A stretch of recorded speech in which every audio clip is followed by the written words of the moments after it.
Hello, listeners, and welcome to this celebrity segment on an individual who has had allegations against them of coercive or cult-like behaviour. The subject of this episode is R. Kelly. I'm your speaker, Casey, host of the Cult Vault podcast, and let's get straight into things.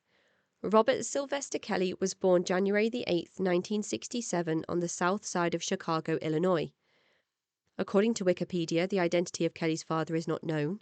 He was raised, along with his 3 sisters and 2 brothers, by his mother Joanne, who was a schoolteacher and devout Baptist, and Lucius, an airline worker that Joanne would later marry, making him Kelly's stepfather. Around the age of 8, Kelly began singing in the church choir, and this would be the start of a prevalent music career. It was around the same age that Kelly's first girlfriend, Lulu, was swept downstream in the local creek and drowned. Kelly calls Lulu his first musical inspiration. According to sources, Kelly was sexually abused by an older female family member, revealing that life at home was difficult for Kelly when his mother or grandparents were not home. Kelly's younger brother, Carey Kelly, spoke with Ebony about being sexually abused by their older sister, Teresa, who was entrusted with babysitting duties. Carey Kelly discusses being 6 years of age when the abuse started, with his older brother R. Kelly being 10, and their sister being 16 at the time that she carried out the molestations. Carey Kelly mentions in this article that he believes the difference between himself and his older brother was that his older brother seemed to enjoy it. In a 2012 autobiography by Kelly titled A Solar Coaster, which is still available to buy on major online outlets, can you believe that? Kelly discusses why he never came forward with the truth, saying that he was too afraid and ashamed. In September 1980, R. Kelly was encouraged by his music teacher to take part in his high school talent show, wearing sunglasses on the stage because of his nerves, winning himself first prize. After a tough decision to drop basketball and focus on music, Kelly dropped out of high school soon after he was diagnosed with dyslexia and found it hard to read and write. Kelly took on busking in the subways of Chicago before becoming a part of a boy band named MGM, not the major film production company Metro-Goldwyn-Mayer that have themselves used coercive control on their own stars, abusing and exploiting them, which you can hear about in the Cult of Hollywood episode that I released recently. This MGM stands for Musically Gifted Men and was formed in 1989. The group would gain national attention when they participated in a TV show named Big Break. They performed a track named All My Love, which became the demo for She's Got That Vibe, landing the group a $100,000 first prize. Shortly after this, the group split, and Kelly was signed to the now obsolete record label Jive in 1991, releasing his debut album titled Born in the 90s in early 1992, and would follow this up in November 1993 with his first solo album titled 12 Play, getting Kelly his first #1 hit in the US charts in April 1994, with a peak position of 8 in the UK charts. 12 Play would eventually go 6 times platinum, cementing Kelly's future in the music industry. In 1995, R. Kelly teamed up with the King of Pop Michael Jackson to write, compose and produce Jackson's last ever #1 hit, You Are Not Alone, getting himself his first Grammy nominations, although it was later revealed that apparently Kelly wrote this about a teenage girlfriend who miscarried with their child. Kelly's second studio album, titled R. Kelly, received critical acclaim, with reviews mentioning Kelly's ability to repurpose his own struggles into musical gold. In 1996, Kelly released one of his most famous tracks, I Believe I Can Fly, appearing on the soundtrack for the cult hit with Michael Jordan titled Space Jam. It reached the UK #1 spot in the charts and won 2 Grammy Awards in the year of 1998. Kelly would later go on to work on the Batman and Robin soundtrack. Soon collaborating on an album with Jay-Z that featured artists such as Luther Vandross, Kelly would also collaborate with the likes of Whitney Houston and Celine Dion. Touring with LL Cool J, going double, triple, quadruple platinum, winning awards and being asked to work on major film titles, moving into the composition and producing business, and continuing to release solo music that would land Kelly in the top spots of music charts around the globe, it's easy to see why Kelly's career seemed unstoppable, that it was only going to keep going up and up. But as with cults and cult leaders and coercive control, Their actions and behaviours only seem to go one way, and that is further and further towards the extreme. So we get it. R. Kelly was a successful musician. But what else was going on with him at this time? And why was it overlooked? Surely a prominent musical career doesn't just let someone off the hook for repeated allegations of sexual assault against minors. Let's unpack the timeline and have a look. In 1979, a baby girl was born by the name of Aaliyah Horton, and her musicality was obvious from a young age. So much so that she was signed to her uncle's record label in Detroit at the young age of 12. And 2 years later, Horton would meet R. Kelly when the pair worked together on her debut single, Age Ain't Nothing But a Number, which to me already raises red flags. Of course, it could be pointing to Horton's incredible talent at a young age, but it could also allude to her secret relationship with Kelly. When the likes of Isaiah Washington came forward to say, quote, Aaliyah was mature beyond her age. But the age of consent exists for a reason, and the legal age to marry exists for a reason. According to Fox 10 Phoenix, the couple began dating in secret and were married when Horton was only 15 years old.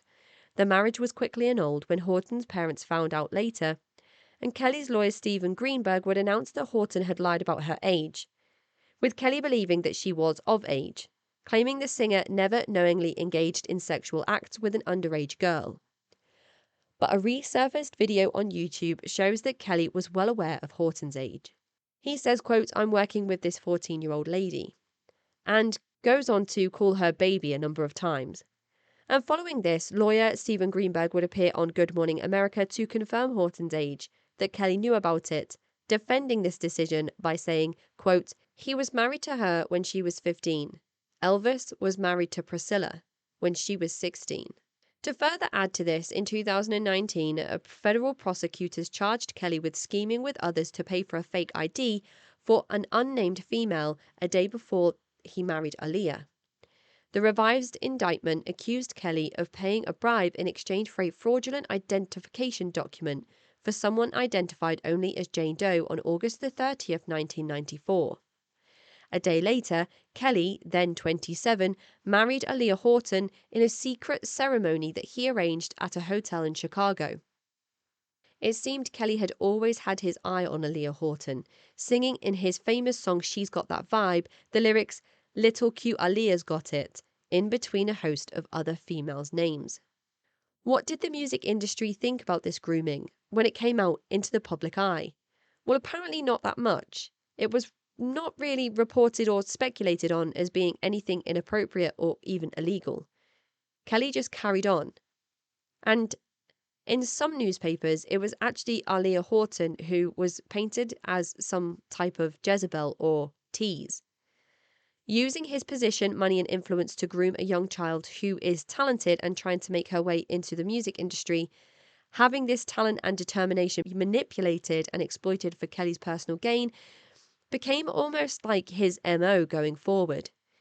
In 1994, Kelly met dancer and choreographer Andrea Danielle Lee when she auditioned to be a backup dancer for his shows. 2 years later, in 1996, when Lee was aged 22, she married the singer in a private ceremony.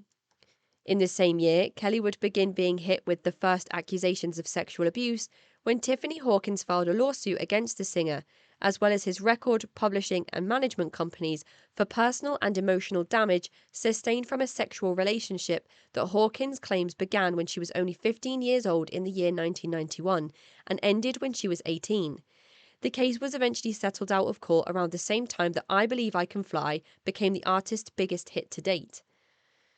According to Oxygen.com, Hawkins was an aspiring singer when she met Kelly in Chicago, where she was born and raised, and one day spotted the star's car during a bus ride. She ran off the bus to meet the artist, who gave her his home address. She said he fell out of his chair when she sang a rendition of a Mariah Carey track. The article goes on to say that's not all that happened that evening. She claims that her friends were all in R. Kelly's bedroom. Quote, so I would go in and out of the room, and every time I went in there, he was having sex with someone. It turned into a whole orgy. She said all the girls were between 14 and 16. While she says she found the age gap weird, she explains, this was a star, so for me I thought this was different. Maybe this was just how it goes.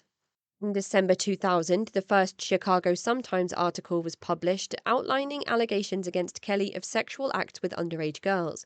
The first article of its kind, and one of many by this paper, written by Jim DeRogatis and Adbon Palash, the article outlines the details of Kelly's connection to Horton and Hawkins, accuses Kelly of using his fame and influence to meet girls as young as 15 and have sex with them. It also details several police investigations into Kelly for having sex with an underage girl. However, the cases were always dropped when the young girl refused to cooperate. I'm not surprised by this, given that she is a young girl who was probably scared for her safety, or whether she would even be believed. And of course, there were probably measures in place by Kelly himself to scare individuals into keeping details a secret. In the following month of January 2001, a sex tape including R. Kelly and a young girl was sent anonymously to reporter Jim DeRogatis, who handed it over to the Chicago police for fears that the young girl was underage.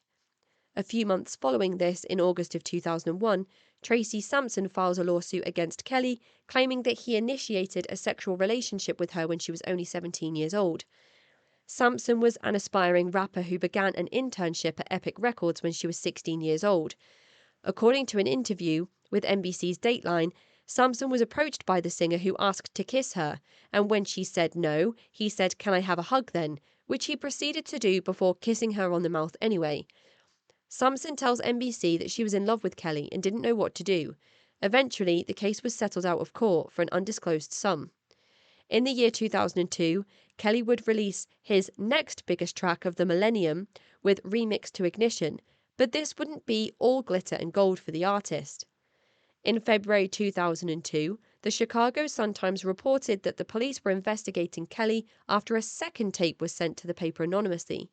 According to the article, quote, "The girl in the video, now 17, was identified by her aunt, who said that her niece would have been 14 at the time the tape was made, based on her appearance."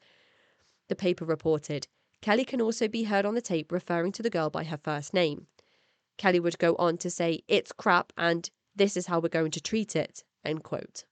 In March of 2002, the R. Kelly sex tape was suddenly in widespread circulation after it had been copied multiple times, with bootleg copies being shifted far and wide.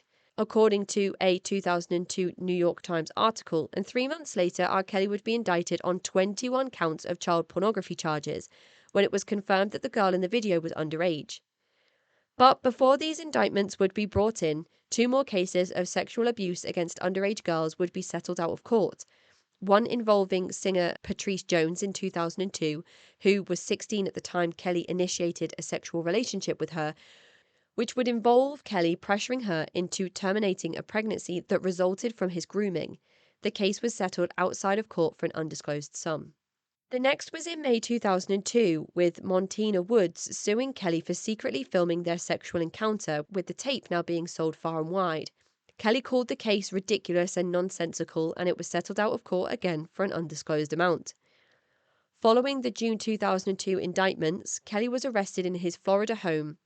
He was age 35 at the time and was facing a maximum sentence of 15 years with a $100,000 fine. And while maintaining his innocence, he was eventually released on bail after posting a $750,000 bond.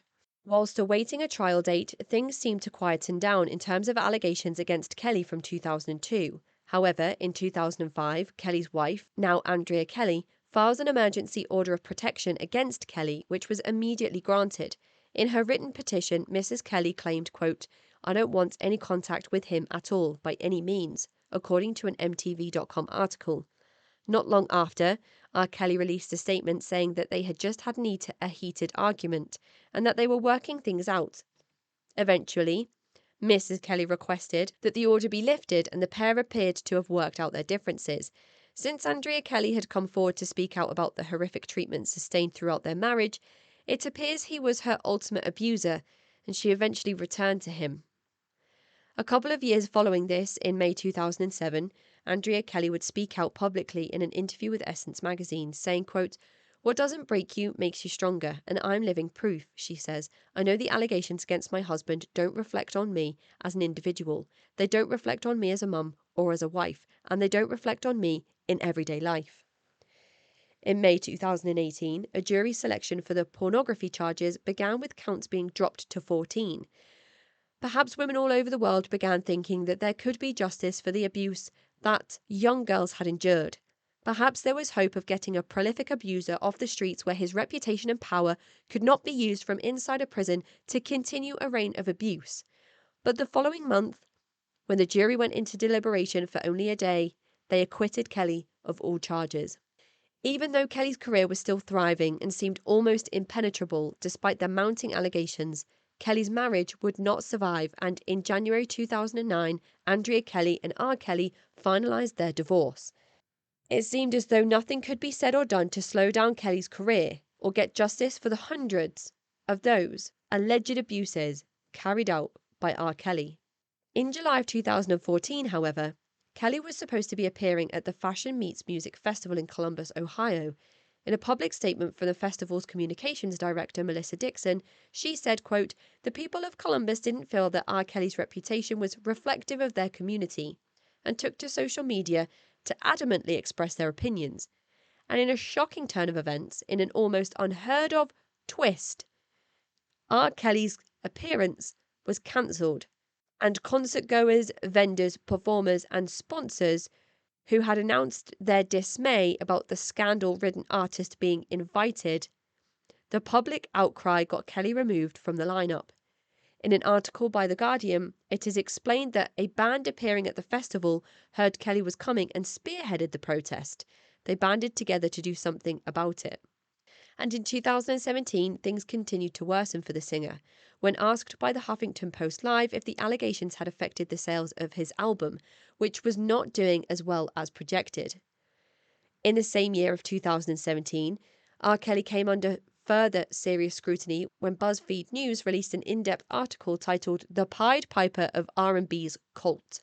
Inside the article, there are details from parents who claim their daughter was groomed by Kelly. A section from the article by none other than Chicago Sun-Times reporter who received the anonymous sex tape, Jim DeRogatis, reads, "Backstage at the Fantasy Springs Resort Casino in Indio, California on May 23, 2015, Jay was thrilled that her 19-year-old daughter's music career was going to make a major leap forward from recording demos and performing at talent shows to the chance at stardom, thanks to the help of an R&B superstar. When we got backstage with R. Kelly, we stayed there for over 2 hours," said Jay, "one-on-one with just me and my daughter and him. We went back to talk about the music. He listened to her CD. He was going to help her with her CD, and I was really impressed with him at first because I've always been an R. Kelly fan." Jay said that Robert R. Kelly, who turned 50 in January, met her daughter backstage at a concert in Atlanta earlier that month. Soon enough, he'd invited her to fly out to an Indio concert on his dime. Jay said she'd heard about past sexual misconduct accusations against Kelly, but wasn't overly worried. She is a fiercely devoted stage mom. She and her husband of 22 years, Tim, a car dealer, had moved from Memphis to Atlanta to help their eldest daughter's career, and was confident that she could protect her daughter. "In the back of our minds, we were thinking that my daughter could be around him if I was with her," Jay said. "It didn't really hit home, even with the Aaliyah situation. Now that I think about it, age ain't nothing but a number, but you don't think about that. You grew up with the song, and you like the song." 2 years later, Jay and Tim are in a desperate fight to bring their daughter home. As part of their efforts, the mother closed her business, became a relentless amateur detective, and shared her findings with the FBI and police in 2 states. But their daughter isn't a missing person, at least not in the eyes of the law. She still lives with Kelly, and she's doing fine, despite her parents telling the police that she is being held against her will in what they call a cult. 3 former members of Kelly's inner circle, Cheryl Mack, Kitty Jones, and Asante McGee, provided details supporting the parents' worst fears. They said 6 women live in properties rented by Kelly in Chicago and the Atlanta suburbs, and he controls every aspect of their lives, dictating what they eat and how they dress, when they bathe, when they sleep, and how they engage in sexual encounters that he records. The last time Jay saw her daughter was December 1st, 2016. "It was as if she was brainwashed. She looked like a prisoner. It was horrible," she said. "I hugged her and hugged her, But she just kept saying she's in love with Kelly and he is the one that cares for her. I don't know what to do. I hope that if I can get her back, I can get her treatment for victims of cults. They can reprogram her. But I wish I could have stopped it from happening. Jay and Tim said they have only heard from their daughter twice since they last saw her. They got a one-sentence text from her on Christmas Day saying, "I hate Christmas has to be this way this year." And Jay received another text on May 14th saying, "Happy Mother's Day from me and Rob." Jones and McGee both said they lived with Kelly and had sexual relationships with the star at different times over the past 5 years before leaving. Their documentation of this is limited. However, as they said, Kelly controlled their phone, their social media use, while they were under his roof, and they were not allowed to take photos with Kelly or of the rooms where they were living. According to Mac, Jones and McGee, the women living in Kelly's Georgia guest home or his Chicago recording studio last summer included a 31-year-old den mother who trained newcomers on how Kelly liked to be pleasured sexually. She had been best friends since high school with the girl in the videotape for which Kelly was tried in 2008. She recently parted ways with Kelly. A 25-year-old woman also has been part of Kelly's scene for 7 years. A recent arrival, a 19-year-old model who has been photographed in public with Kelly and named on music gossip websites, a rarity among the women in his circle. An Atlanta songwriter who began her relationship with Kelly around 2009 when she was 19. And an 18-year-old singer from Polk County, Florida. Max said, "The Florida singer is Kelly's favorite, his number one girl." Mac, Jones and McGee claim that women who live with Kelly, who he calls his babies, are required to call him daddy and must ask his permission to leave the Chicago recording studio or their assigned rooms in the guest house. Kelly rents near his own rented mansion in suburban Atlanta. A black SUV with a burly driver behind the wheel is almost always parked outside both locations. Kelly confiscates the women's cell phones, they said, so they cannot contact their family or friends. He gives them new phones that they are only allowed to use to contact him or others with his permission. Kelly films his sexual activities. McGee and Jones said that he shows the videos to men in his circle. Mac, the star's former personal assistant, said Kelly almost always tells the women to dress in jogging suits because he doesn't want their figures to be exposed. He doesn't want them to look too appealing. She said when the other men are in the same room, Kelly would make the girls turn around and face the wall in their jogging suits because he doesn't want them to be looked at by anyone else. If the women break any of Kelly's rules, Mac and Jones said he punishes them physically and verbally. For example, Jones claimed that Kelly held her against a tree and slapped her outside of a Subway sandwich shop in spring 2013 because she had been too friendly with the male cashier there. McGee said she never saw Kelly hit anybody, but also said that he was running a cult and manipulated her emotionally and sexually. R. Kelly is the sweetest person you will ever meet, McGee said, but Robert is the devil. The article goes on to detail further accusations and settlements Kelly has been involved in that support claims of Kelly running one-on-one cults and creating an environment of coercive control, which is also heavily explored in the Surviving R. Kelly documentary series, of which there are 2. Derogatis would release a further BuzzFeed News article in August 2017, stating that another woman had come forward with accusations of abuse against Kelly. Geronda Johnson Pace, aged 24 at the time of the article, stated that Kelly initiated a sexual relationship with her when she was 15 years old. She met the singer outside the Chicago courthouse during his 2008 child pornography trial. There, with other young girls who were in support of their favourite artist who had, in their eyes, been falsely accused of these horrible things. According to the BuzzFeed article, Pace would skip school every day to go down to the courthouse and support Kelly. Surely this is a sign that Kelly feels that he is absolutely untouchable if he has the absolute gall to approach and begin grooming young girls outside the courthouse where his own trial for child pornography is taking place. And 2 months following the BuzzFeed article, there would be further public allegations made when Rolling Stone released an article in October 2017 that included an interview with former Dallas DJ Kitty Jones, who alleges her experience with Kelly mirrors that which is explored in the BuzzFeed news pieces. In April 2018, when the hashtag #MeToo and Time's Up movements were in full swing, and women were stepping forward to reclaim their voices and tell their stories, Time's Up, a comprehensive plan to combat sexual assault, harassment, and equality in the workplace, named support of thousands in the entertainment industry, and soon a subgroup was created. The Women of Color group began protesting Kelly's continued support from the entertainment industry and began calling for Kelly to be cancelled all over the world, for his music to be taken off of streaming platforms, for his concerts to be cancelled, for venues to deny him access, for places that sold his music to stop selling his music. A public letter posted to the Time's Up Now Twitter included this quote: "To our fellow women of colour, we see you, we hear you, because we are you. For too long, our community has ignored our pain. The pain we bear is a burden that too many women of colour have had to bear for centuries. The wounds run deep." The letter continues, "As women of colour within Time's Up, we recognise that we have a responsibility to help right this wrong. We intend to shine a bright light on our women of colour sisters in need. It is our hope that we will never feel ignored or silenced ever again."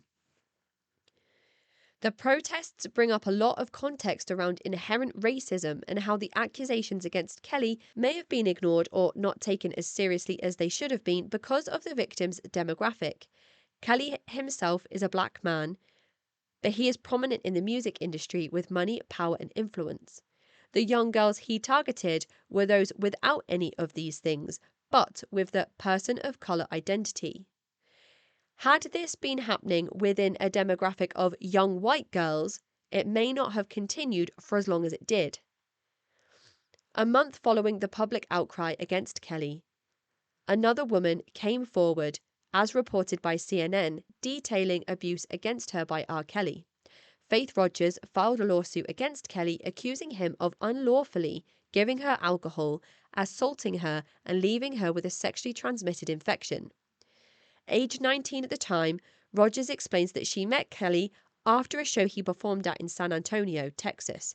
According to the CNN article, Rogers says she was in a year-long relationship with Kelly, which formed under the auspices of helping her develop a career in entertainment. Kelly, 51, allegedly supplied Rogers with alcohol during their first meeting.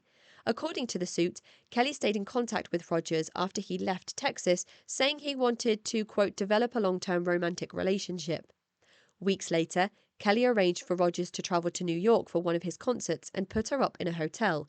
He says after Kelly's show, Rogers claims the singer came to her room, disregarded her statements that she was not ready to have sex, and initiated non-consensual oral and vaginal intercourse. As a result, Rogers says that she contracted herpes from the singer. In July 2018, R. Kelly drops a surprise 19-minute confessional track titled I Admit. A bit of a clickbaity title because in the song he does have a Kevin Spacey, who famously used his closeted homosexuality in a public statement to take the spotlight away from accusations against him sexually assaulting individuals kind of moment. According to a CNN article, here are some of the things included in the track. Kelly claims to have been sexually abused by a family member when he was 14. Quote, so scared to say something, so I just put the blame on me, he sings. He also admits to dropping out of school, telling lies, drinking and smoking too much, not being able to read because of dyslexia, and not owning his own music. And he says, quote, I'm at rock bottom. Kelly admits to being involved with, quote, both older and young ladies, but then asks, quote, tell me how they call it paedophile, because that shit is crazy. The singer dismisses claims that he brainwashed or kidnapped women as, quote, silly, and accuses a father of dropping his daughter off at the concert where she and the singer met. His advice to parents, quote, don't push your daughter in my face and tell me that it's okay. And in December 2018, a shocking docuseries was due to have its premiere. Titled Surviving R. Kelly, the documentary looked at the tangled history of sexual allegations against Kelly with interviews from alleged victims of Kelly's, coming forward to tell their stories of coercive control, abuse, and the cultic environment that they existed in. And many of the appearances of alleged victims in this documentary are those who have already been named in this episode so far.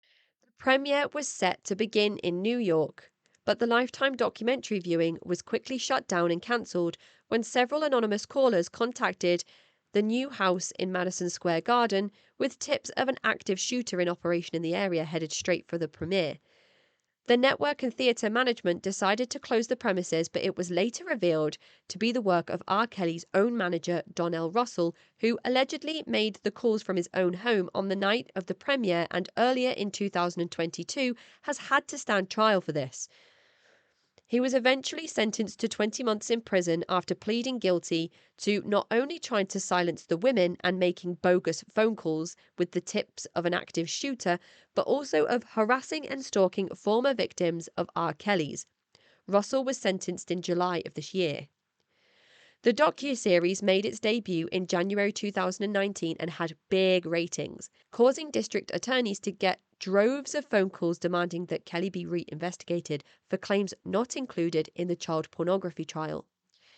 And in 2019, that is exactly what happened when lawyer Michael Avenatti told CNN that prosecutors were investigating Kelly and a newly surfaced video, according to CNN News, that allegedly shows Kelly having sex with an underage girl. The CNN timeline goes on to state that in February 2019, a grand jury in Cook County, Illinois, indicted Kelly on 10 counts of aggravated criminal sexual abuse, a Class 2 felony, involving 4 alleged victims. The indictment accuses Kelly of sexual acts with 3 children older than 13 but younger than 17. There is no age range listed for one of the alleged victims. The singer pled not guilty. Kelly was jailed on February the 22nd and released on February the 25th after posting a $100,000 bail. But in March of 2019, Kelly did a public interview with Gayle King on CBS News where he acts manic, going through a vast emotional spectrum and leaves, at least me, feeling like he was overcompensating through his dramatic performance. In May 2019, CNN reported that Kelly was being indicted on a further 11 counts that included aggravated assault and sexual abuse. And in July 2019, Kelly was hit with another 13 indictments, this time federal charges that included details of sex trafficking and child pornography charges, and for attempting to obstruct justice when he tried to influence a 5-count indictment against him from the U.S. Attorney's Office by trying to pay people off in the Eastern District of New York. In August 2019, CNN reported that Kelly was being charged with a further 2 counts. These included charges of prostitution and engaging in paid sex with a minor in Minnesota in July 2001 at a promotional event. In the CNN coverage, it states, according to the complaint, the singer gave the then 17-year-old girl his autograph and phone number. After calling, she was then allegedly directed to his hotel in Minneapolis. Kelly allegedly gave the teen $200 to dance for him and undress, the complaint stated. The embattled performer also pleaded not guilty to a host of charges in federal court in Brooklyn, New York, which included counts of racketeering, kidnapping, forced labor, and sexual exploitation of a child. In September 2019, the trial date for Kelly's 13 federal charges was set for April 27, 2020, with Kelly remaining at the Metropolitan Correctional Center in Chicago. In October 2019, Kelly missed a federal court hearing but claimed he never received notification of it. And finally, in December 2019, a new charge was brought up when Kelly was charged with marrying 15-year-old Aaliyah Horton after paying someone to falsify her legal documents, obtaining a false ID, and marrying the 15-year-old singer in a private ceremony. Kelly pled not guilty, and in January 2020, Season 2 of Surviving R. Kelly premiered with more victims coming forward to tell their story. In March 2020, a further 5 acts of racketeering, coercing, and transporting women and girls across state lines to engage in sexual activity was added to Kelly's really long and growing list of charges. CNN reported that in August of 2020, Kelly was punched in the face by a cellmate and called for his immediate release. Guards supposedly stopped the assault immediately, and after x-rays, it was apparent that Kelly had sustained no injuries. In September 2020, Kelly's trial was delayed due to the pandemic, and despite attempts to get Kelly released on bail ahead of his trial, all requests were denied at the appellate court. On August the 9th, 2021, jury selection for the R. Kelly trial began. It was announced that jurors would be the only people allowed in the courtroom, along with the legal staff and those testifying throughout the trial. It was estimated the trial would take between 6 to 8 weeks, and after 12 anonymous jurors were sworn in, the trial began with opening statements on August 18th, 2021. Robert Kelly pleaded not guilty to all charges. The trial concluded with the jury finding the disgraced R&B singer guilty on 6 counts of child pornography, engaging in sex acts with 5 minors. R. Kelly is currently serving a 30-year sentence at the age of 55, with more indictments against him yet to go through the legal system. Despite appealing for a new trial, Kelly is currently in a place where he can no longer harm vulnerable girls and women of colour. And that is the timeline of allegations against R. Kelly. Why did it take so long for him to be cancelled? Why did it take so long for legal action to be taken? Why was there not a strong enough case when he was originally acquitted of pornography charges? There are so many cases of cult-like and coercive control that is being perpetrated onto vulnerable people by celebrities in positions of power who have access to money and influence, who get away with so much of this for so long. And we will continue to put a highlight on these individuals, to put a spotlight on these individuals, and to look at the state of the entertainment industry and why this is allowed to carry on for so long. This has been another case of that. And it's also been a case of lay people coming together to express their anger about having an abuser present in their community and getting him cancelled. For the legal system to pick up this case again and finally get R. Kelly off the streets. You can still stream his music, you can still buy his songs, you can still buy his albums and his merchandise. And in fact, it took so long for his music to be taken off of streaming services because it became more popular around the time that the controversy started to get more and more extreme. Stop endorsing cult leaders.